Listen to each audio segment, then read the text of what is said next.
Praise the lord. బాగున్నారా? వాక్యాన్ని చదివారా? దేవుని యొక్క సన్నిధానంలో మోకరించారా? మరి అనుదిన వాక్యం చేత ఈరోజు దేవుడు మనతో మాట్లాడలాగిన అపోస్తుల కార్యములు 18వ అధ్యాయము 10వ వచనం చదివి దేవుని యొక్క వాక్యాన్ని మనము ధ్యానిస్తాం. నేను నీకు తోడయ్యున్నాను, నీకు హాని చేయుటకు నీ మీదికి ఎవడును రాడు. చూడండి, ఉదయకాలం ఈ వాక్యం చేత మనతో దేవుడు మాట్లాడుతున్నాడు. ఏమని? నేను నీకు తోడై ఉన్నాను.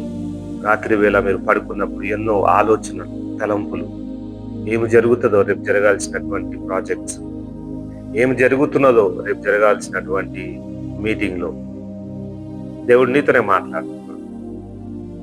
ఎన్ని అగెనెస్ట్ గా నీకు ఆలోచనలు వచ్చినదో, వ్యతిరేకమైనటువంటి కలభావాలు నీకు వచ్చినదో నీతోనే యేసయ్య మాట్లాడుతున్నాడు. ఏమంటున్నాడు? నేను నీకు తోడై ఉన్నాను, భయపడాల్సిన అవసరం లేదు, ఏ హాని చేయుటకు నీ మీదికి రాదు, ఎవడునూ రాడు అని నీతో మాట్లాడుతున్నాడు. చూడండి, ఎన్నో హానికరమైనటువంటి పరిస్థితుల్లో మనం ఉన్నాం కదా. అనారోగ్యత పరిస్థితి, ఎన్ని సమస్యల గుండా మనం వెళ్తున్నాం కదా. ఏమి తినాలన్నా మరి గుండెలో ఉన్నటువంటి కొవ్వు పెరుగుతుంది. అది ఏ విధంగా హానికరంగా నా జీవితంలో మారుతుందని బాధలో ఉంటున్నాను. మరి అన్నం తినాలని అంటే షుగర్ స్ప్రెడ్ అయిపోయి నా యొక్క ఆర్గన్స్ ఖరాబ్ అయితాయని నువ్వు బాధపడుతున్నావా? నీకు ఏది హాని చేయనంటున్నాడమ్మా. చూడండి, నేను నీకు తోడై ఉన్నాను. యేసయ్య మనకు తోడై ఉన్నాడు. ఆయన రక్షకుడు. చూడండి, మనము అపోస్తలులు అయిన పౌలు గారి జీవితంలో మనం చూసినట్లయితే కొరింథీ సంఘంలో సువార్త ప్రకటిస్తున్న టైంలో ఆయన ఎన్నో సమస్యల గుండా వెళ్ళిండు.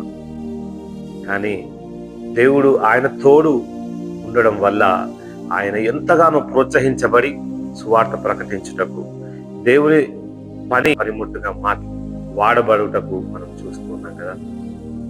చూడండి, ఆ చెరసాలలో బంధించినప్పుడు పౌలు గారిని యేసయ్య ఏ విధంగా కాపాడున్నాడు. నేను ఒంటరి వాడని కాడు, నాలో ఉన్నవాడు దేవుడు నన్ను నడిపిస్తున్నాడని సాక్ష్యం ఇచ్చిన్నాడు. చూడండి, పౌలు గారిని కష్టం గుండా నడిపించినటువంటి దేవుడు, ఏ అపాయంలోనూ పడేయలేకుండా కాపాడిన దేవుడు, మరి నీ ఆలోచనలో నువ్వు చేయాల్సినటువంటి ప్రతి పనులలో ఎన్ని కష్టాలు వచ్చినను, ఎన్ని హానికరమైనటువంటి పరిస్థితులు వచ్చినను దేవుడు నీకు తోడే ఉంటానంటున్నాడు. ధైర్యంగా ఉండండి. దైవికమైనటువంటి రక్షణను మనం కలిగి ఉండాలి. ఈ దైవికమైనటువంటి రక్షణ చేత మన విశ్వాసము బలపరిచినట్లయితే ఈ లోకంలో ఉన్నటువంటి ఏ శక్తులైనా మన దరిదాపులోకి రావు. మనని హాని చేయాలని ఆలోచన చేయలోపే దేవుని వాక్యం మనని బలపరుస్తూ ఉన్నది. సర్వాంగ కవచమును మనం ధరించుకొని ఈరోజు మనం ముందుకెళ్దాం.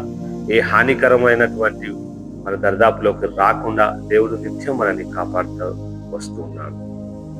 నిజ రక్షకుడు నీకు తోడై ఉన్నాడు. నువ్వు ఎవరికి భయపడాల్సిన అవసరం లేదు. ఉన్న వాటిలో సంతృప్తిగా ఉండదు.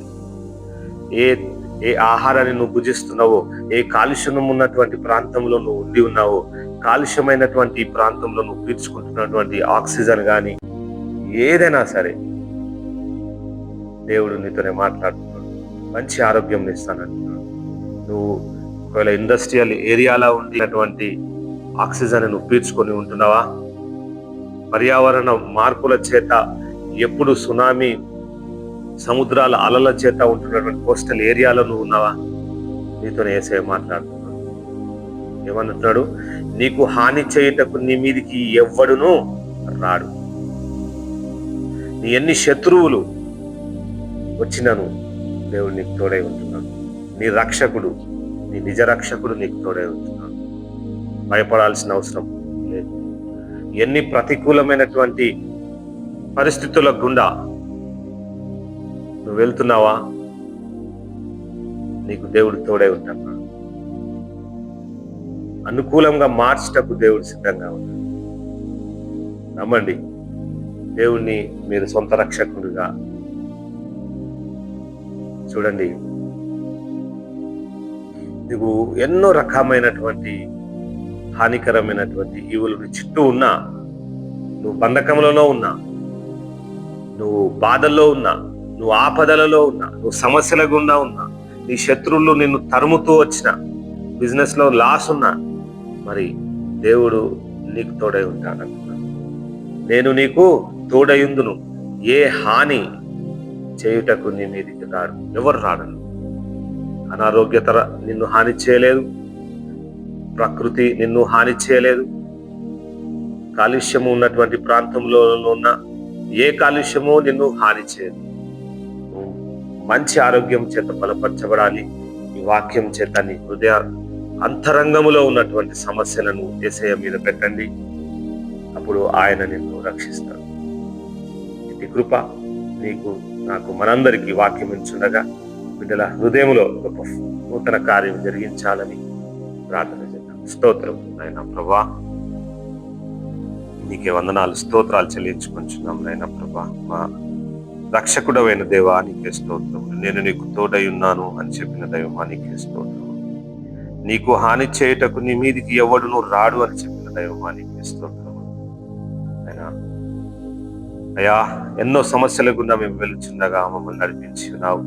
మా శత్రువుల నుండి, మా సమస్యల నుండి నైనా మమ్మల్ని వెంటాడుతున్నటువంటి అంధకార శక్తుల నుండి మమ్మల్ని రక్షించి వచ్చినావు. సర్వశక్తుని వైపు మేము తిరిగి ఉండగా మమ్మల్ని హాని చేయకుండా రక్షిస్తున్న దైవమా నీకే స్తోత్రం. ఈ వాక్యం వినుచుండగా అయ్యా, ఈరోజు నాయన ప్రభా వారు చేయబోచిన ప్రతి పనులలో వారికి బహుధైర్యమును దయచేయమని వేడుకొచ్చున్నాం. హానికరంగా వస్తున్న అంధకార క్రియలన్నింటినీ బంధించమని వేడుకొచ్చున్నాం. సమస్యలన్నింటినీ విడిపించమని వేడుకొచ్చున్నాం. యేసయ్యా నాయన, ఈ పాపపు ఊబిలో ఉండి నాయన ఆరోగ్యంని నాయన ప్రభా ఖరాబ్ చేసుకుంటున్నటువంటి బిడ్డల హృదయంలో నాయన మీ యొక్క కార్యమును జరిగించమని వేడుకొచ్చున్నాం. యవనస్తులను తాకమని వేడుకొచ్చున్నాం నాయన. ఆయా యవన కాలంలోనే ప్రభా నీ కృపలో భద్రపరిచి సర్వశక్తిని వైపు తిరుగుటకు నాయన నీ బిడ్డలకు నీ కృప దయచేయమని వేడుకొచ్చున్నాం. మా సమస్యల గుండా మమ్మల్ని కాపాడుతూ వచ్చినావు. అందుని బట్టి వందనాలు, స్తోత్రాలు.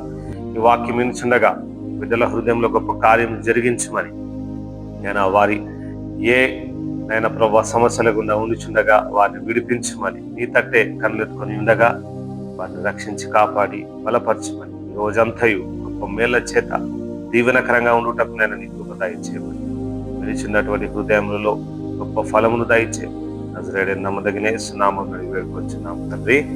ఆమేన్.